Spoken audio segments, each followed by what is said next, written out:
Salut, salut, bienvenue dans la page Diary of an African. Moi, c'est Clovis Tato. Aujourd'hui, je suis de retour avec une nouvelle vidéo. Je viens de voir un frère africain là. Il faut qu'on lui demande un, deux. Viens avec mon frère.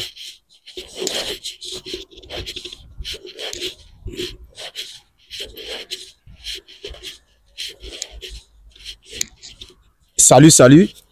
Ça fait vraiment un bail, frère. Oh, vraiment, c'est dit quoi? Je suis là, non. Comment je te porte? Ah, un peu mieux, un peu mieux. On est là, comme aujourd'hui, c'est un jour de Pâques. On dit qu'on vient prendre un peu d'air. Sinon, tu te bien aussi. Oui, je me porte bien, merci. Sinon, frère, moi, je suis un YouTuber dont je fais les vidéos pour inspirer la jeunesse africaine. Tu vois. Et je ne sais pas si vous pouvez demander une ou deux questions. Pas de soucis, si j'espère que ça serait un peu bref. Non, non, ça serait bref, ça serait bref. En fait, je ne veux pas te prendre beaucoup de temps. Pas de soucis.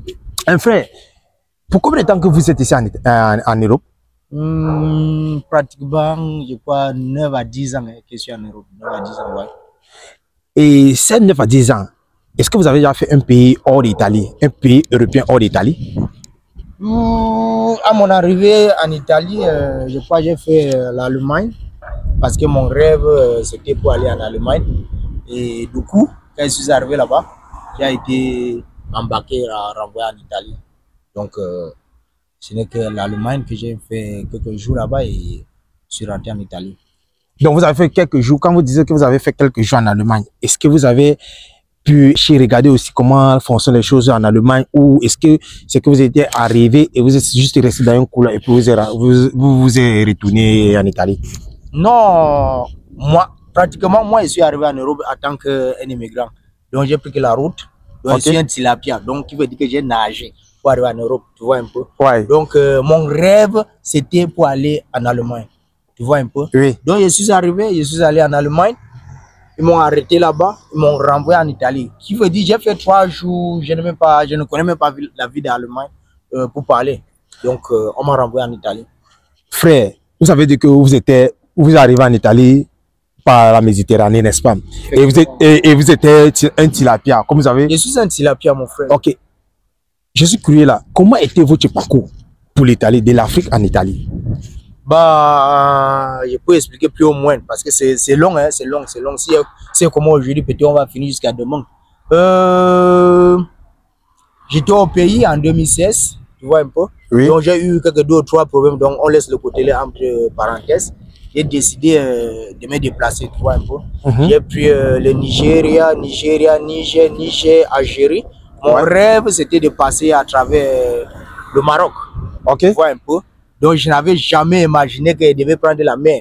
Donc, ce n'était même pas dans mes idées. Ok. Bon, nous sommes arrivés en Algérie, à la frontière Algérie-Maroc. On a fait pratiquement 9 mois là-bas. Quand on réussit à traverser pour entrer au Maroc, on nous captivait, on nous ramenait encore en Algérie. Oh. Fini, va-et-vient. L'homme a décidé de prendre la route de Libye. Donc, j'ai changé d'idée.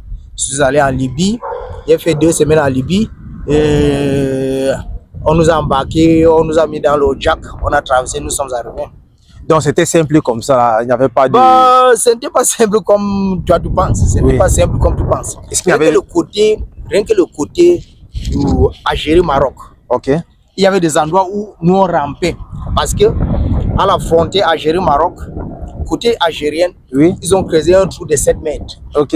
Côté algérien, ouais, ils ont un trou de 7 mètres qui est comme un ravin que toutes les frontières, tu vois. Ouais. Donc, du coup, côté marocain, oui, c'est le grillage avec le feu babiliste. Okay. Donc, pour dire que pour traverser côté algérien, avant d'arriver à une zone internationale qui est une route qui divise les 2 pays à la frontière, avant de traverser le fil babiri. Oui. Tu vois un peu. Donc, côté algérien, à chaque 100 mètres, il y a une base militaire, donc le petit camp militaire, qui veut dire que pour traverser d'abord, c'était impossible. Ok. Mais comme l'homme lion que nous sommes, on a tout fait pour traverser. On rampait avec les genoux parce que du côté là, c'est comme le savane, non? Oui. Les herbes sont la terre ici. Donc nous, on cherchait le côté qui sont comme les champs des olives.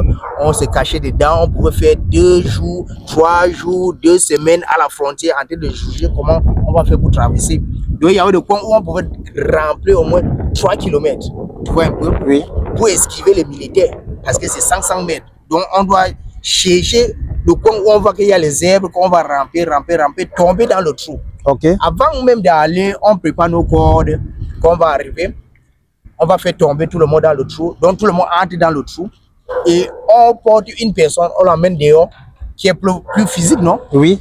Et c'est lui qui a la corde dehors, et dans dehors, il lance maintenant, il tire les autres personnes, un à un, sans moins de bruit. Donc après ça, on cherche à taper le grillage. Ok. Après, dès qu'on tape le grillage, c'est course. Chacun se cherche. Ah, là-bas, maintenant, c'est Dieu. Ouais, donc c'est Dieu qui sauve. Ok. Là-bas, chacun se cherche. Chacun pour soi, Dieu pour nous tous. C'est ça, tu as compris. Donc, dès qu'on fait comme ça, rien que là-bas, côté Maroc, on appelait la villa Oujda. Oui. Rien que là-bas, on nous a caca, nous tous qu'on avait besoin ce jour, le premier jour, on nous a caca tous. On nous a mis en prison. Avant de nous mettre en prison, ils ont pris les empreintes. Qui veut dire que quand ils prennent les empreintes, ça veut dire que c'est comme si ils nous ont pris dans leur pays. Okay. Donc le gouvernement leur donne, je ne sais pas si c'est le gouvernement européen qui leur donne l'argent pour ça. Qui veut dire que c'est comme s'ils nous ont pris et nous sommes chez eux. Par contre, la nuit, ils vont venir nous rejeter dans les zones internationales. Okay. Première fois, on nous a jeté là-bas, on a fait, je crois, c'est 3 jours. Sans l'eau, sans nourriture. Ce qu'ils nous ont donné, c'était les pains plats là, avec chacun avait une boîte de sardines. On a fait 3 jours là-bas. Pour finir, on était devenus bêtes. Ouais, comme les lions, on a retapé en deux côtés algériens. Donc, c'était le seul côté qu'on pouvait rentrer. Donc, on peut seulement faire demi-tour. Et on ne peut pas faire marche avant. Demi-tour. Marche arrière. Dès qu'on revient côté algérien, on nous prend encore. On nous fait déficher les champs, nettoyer les bureaux, faire de ceci. Et après, on nous donne le bouillon qui est un genre là. On mange, on boit. Et on nous demande de partir. C'est comme ça on est resté à Magna 9 mois sans rien faire. Chaque fois on va essayer de retaper pour entrer au Maroc, on n'a pas réussi. Pour finir, l'homme a décidé que mieux c'est la Libye. Oh. Parce que vous ne pouvez plus supporter. Donc vous avez besoin, comme on dit, vers la Libye. Effectivement. Et comment étaient alors les choses en Libye? Parce que moi j'ai compris parfois que en Libye, parfois pour traverser la Libye c'est très difficile. On dit comme l'année 2016, l'année 2016 et l'année 2017, c'était très difficile à passer pour traverser vers la Méditerranée étant en Libye. Comment était alors votre expérience là-bas? Bah, l'expérience là-bas, ce n'était pas facile comme tu penses. Mais il y a ceux même qui ont pris la route du pays jusqu'à l'Europe en moins d'1 mois. Hein. Ok. Il y a ceux qui ont fait le 3 ans là-bas. Oh. Donc, c'est-à-dire que chacun a sa chance. A sa chance. Okay. Tu vois un peu? Oui. Chacun a sa chance. Okay. Et moi, pratiquement, j'ai fait, je crois, en Libye, oui. J'ai fait 2 semaines. Juste 2 semaines. Okay. Mais il y avait ceux qui ont déjà fait la prison. On les a capturés sous la main des fois, on les a fouettés, appelé la famille, que la famille doit envoyer de l'argent. Où moi j'ai duré, c'est l'Algérie. Hein. Dès que moi je suis arrivé en Libye, c'était quelque chose de 2 semaines. 2 semaines. Oui, mais l'expérience que moi j'ai eue sur la route, c'est pas quelque chose que moi-même peux rêver, même mon petit ennemi, pour lui dire de reprendre le même chemin que moi. Tu vois un peu? Donc, par exemple, le conseil qu'elle peut donner à certains frères africains ou les jeunes africains qui sont peut-être au pays ou oui. Dans, je ne sais pas, n'importe quel pays, qui veut prendre la route pour venir en Europe, qu'il doit mettre dans la tête que c'est très difficile. Donc c'est un chemin que dès que tu prends, tu sais déjà que où je passe, c'est la vie ou c'est la mort. Tu vois un peu? Ouais. Donc tu dois déjà mettre ça dans ta tête. Là, tu prends tes responsabilités entre tes mains. Donc, c'est un peu ça. Ok, frère, entrons là en Europe, précisément en Italie, n'est-ce pas? Alors, quels sont alors les challenges que vous avez me raconter lorsque vous êtes arrivé en Italie? Bah, premièrement, tu sais, ça c'est un pays qui parle une autre langue, il ne parle pas français ni l'anglais. Moi, il vient du Cameroun, côté anglophone. Tu vois, mon français d'abord, un genre là, tu vois un peu. Donc, ici, là, c'est un pays qui parle une autre langue, qui a la langue italienne. Ok. Dès que tu arrives, on vous prend, oui. On vous met dans des campos. Tu veux dire que les campos, veut dire que c'est des maisons que certains Italiens ont déjà fait un accord avec le gouvernement, oui. Qui prend charge aux immigrants qui sont arrivés en Europe. Tu vois, on vous met pour vous préparer pour faire pour vous envoyer au tribunal, pour vous questionner, pour demander pourquoi vous avez laissé votre pays, tout ça, tout vois un peu. Oui. Donc rien que le campo, on vous mélange avec des gens qui viennent d'autres pays, d'autres nationalités, tu vois un peu. Oui. Du coup, dans un appartement, vous pouvez être peut-être au nombre de 20 personnes, 30 personnes, 60 personnes. Ce n'était pas facile. Parce qu'il y a des gens que vous ne parlez pas vous ne parlez pas la même langue. Oui. Vous n'avez pas les mêmes coutumes. Ok. Vous n'avez pas la même religion. Oui. Mais vous êtes dans la même maison, vous utilisez les mêmes toilettes, vous utilisez les mêmes mamites. Tu vois un peu? Oui. Et du coup, ça n'était pas facile. La langue. Donc, tu dois d'abord te préparer physiquement, moralement, hein? Oui. Pour voir comment est-ce que tu peux t'adapter à habiter avec les gens que tu ne les connais pas, que vous ne partagez pas les mêmes idées, vous n'êtes pas du même pays, vous n'êtes pas de même religion, tu vois un peu. Ouais. C'était un peu difficile du côté-là. Et du coup, on s'est battu comme on pouvait se battre. Je me suis battu comme on pouvait me battre. Et j'ai fait un peu de l'école, la langue italienne, tout ça, tout ça. Et la chose plus difficile encore, c'est que après ça, pour trouver le travail, à l'époque là, il fallait que on doit, comment on dirait ça en français, on doit t'interviewer de un. Tu dois dire j'ai telle expérience, il y a des formations qu'il faut suivre. Tu vois un peu. Oui. Donc du coup, ce n'était pas facile, Nous on travaillait, on nous payait, c'était 250 €. On appelait ça Terricino. C'est maintenant que beaucoup de choses ont beaucoup changé. Bon, sinon le moment c'était très difficile. Les 250 € là. Excusez-moi pour vous couper. Est-ce que c'était par semaine ou c'était par mois ou par an? Par mois. On appelait ça Terricino. C'est comme on est en train de vouloir te tester pour voir si tu peux faire ce genre de travail. Si tu es apte, qu'on peut maintenant te donner un autre contrat, que peut-être après ça, on te donne un contrat qu'on te paye 600 € à l'époque là. 600 €. Donc, c'est un peu ça, les difficultés que l'on a parcourues ici. Et quand on t'amène au tribunal pour se poser des questions... Frère, excusez-moi pour te couper, s'il vous plaît. Vous avez parlé de travail, n'est-ce pas? Ouais. Les difficultés que vous avez eues pour avoir le travail et pour travailler, on vous payait 250 € par mois. Oui. Par rapport, à l'heure où vous travaillez comme Terricino. Est-ce que tu me comprends? Ouais. Ok, moi je veux savoir, alors, au moins il veut connaître. Quels sont les conseils que donnerais-tu à quelqu'un qui vient d'arriver en Italie, qui cherche de l'emploi? Bah, le conseil que je peux donner à un jeune frère ou à mes frères qui venaient d'arriver en Europe. Ok. Premièrement, ils doivent mettre en tête que on va le mettre dans des campos qui vont habiter avec des gens qui ne se connaissent pas. Ils doivent éviter les bagarres, les disputes inutiles. Parce que c'est l'une des choses qui fait qu'on chasse certains de nos frères du campo.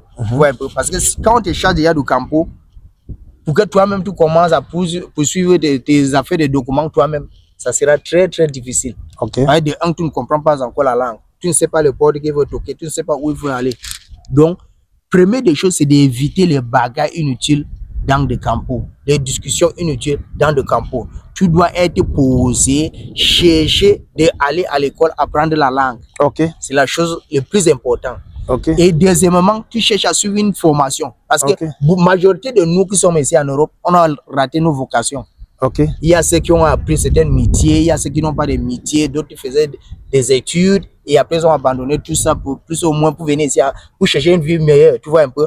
Donc je peux dire du coup, nous tous que nous sommes ici, on est venus pour une vie meilleure. Quel qu'en soit le problème qui t'a fait laisser ton pays d'origine, tu es venu en Europe pour une vie meilleure. Donc mets en tête que tu es venu pour un objectif. Tu n'es pas venu pour chercher le problème. Tu dois être un homme calme, posé.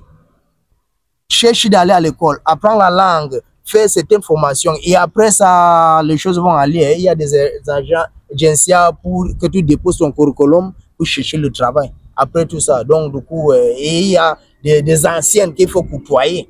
Tu côtoies beaucoup des anciennes qui sont sur le terrain, qui peuvent t'orienter. Donc, c'est le conseil que moi, je peux le donner. Ok, frère, vous avez parlé de les agencias. Est-ce que vous croyez vraiment que si quelqu'un part à un niveau qui vient d'arriver en Italie, qui a fait tout ce que vous avez demandé qu'il fait, il part à l'école, il fait aussi, fait aussi les formations aussi, n'est-ce pas? Il fait aussi des formations. Et qu'ils ont déjà eu la formation, ils partent vers l'agence avec les curriculums là, pour pouvoir avoir le travail.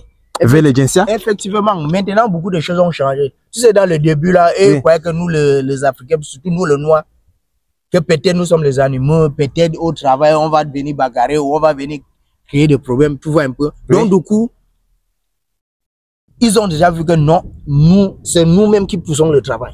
Nous sommes les battants parce que nous sommes venus ici pour se chercher. Tu vois un peu.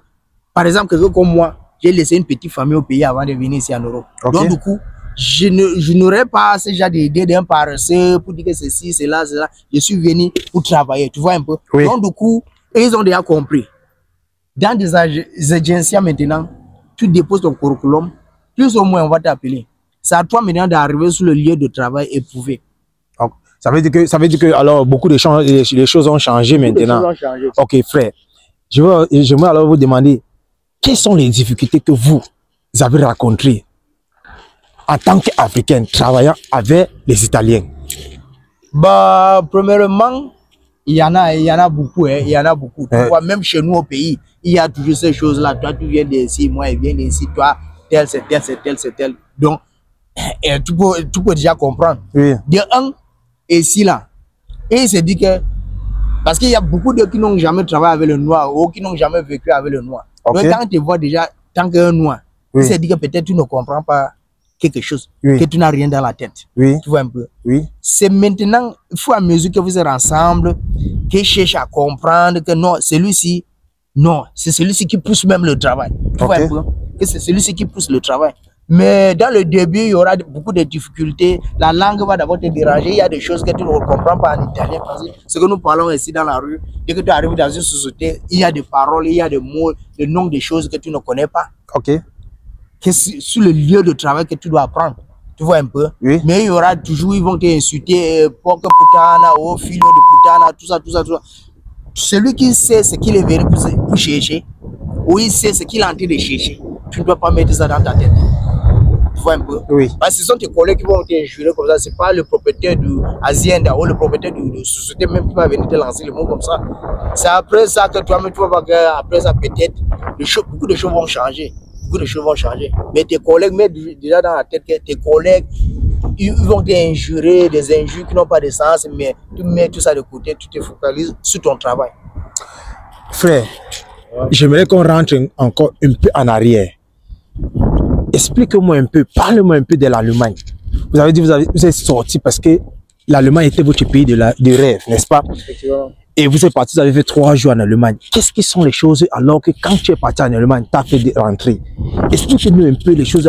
Il faut que les gens qui viennent arriver en Italie, n'est-ce pas, ils sachent que tu ne peux pas arriver en Italie subito.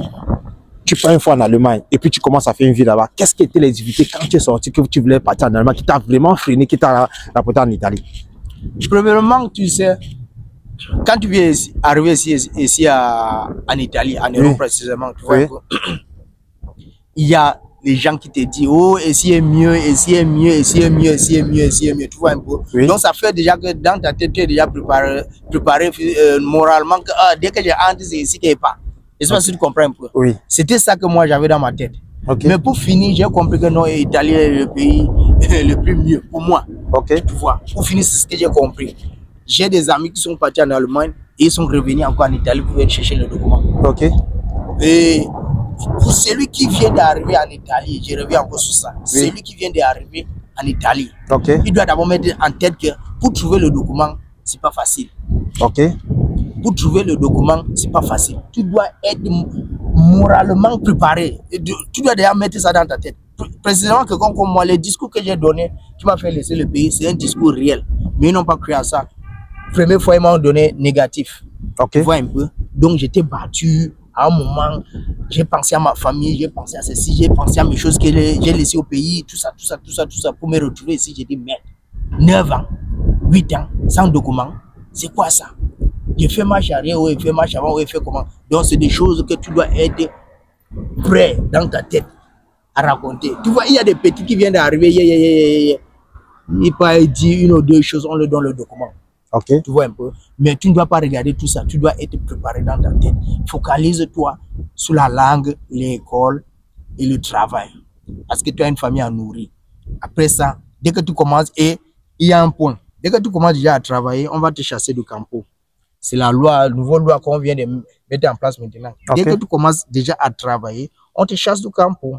Dès qu'on te chasse du campo, nous, le noir, même pour trouver maison ici maintenant, c'est très, très difficile. Parce que nos premiers grands frères à l'époque, ils sont venus, d'autres ont pris des maisons, ils ont gâté, ils faisaient ici, ils sont dans des maisons, ils ne paient pas le loyer, tu vois un peu. Donc, du coup, pour trouver maison maintenant, c'est très, très difficile, très, très difficile. Donc, c'est lui qui vient d'arriver, qui a déjà trouvé un petit travail qu'il est en train de travailler. Le petit conseil qu'il peut lui donner, c'est d'épargner son argent. Il ne doit pas seulement dire que oh, j'ai la famille derrière, il faut que j'envoie, il faut que j'aide, non, tu dois épargner quelque chose parce que après ça, on va te chasser du campo. Tu dois chercher une maison que tu dois louer. C'est pas seulement louer. Il y a les saletés à payer, il y a l'eau à payer, il y a le chauffage à payer, il y a en gros quoi là, il y a condominium à payer, il y a beaucoup de choses à payer. Donc du coup, tu dois épargner. C'est très, très important. Très, très, très important. Donc vous avez alors dit, ça veut dire que l'Italie, c'est l'un des pays qui donne les documents meilleurs en Italie, en Europe. C'est mon pays, c'est mon pays. Italie, c'est mon pays. Donc, Italie, c'est mon pays. Donc, vous avez suivi, Italie, c'est l'un des pays qui donne les documents ici en Europe. Donc, lorsque vous arrivez là, cherchez au moins de vous intégrer.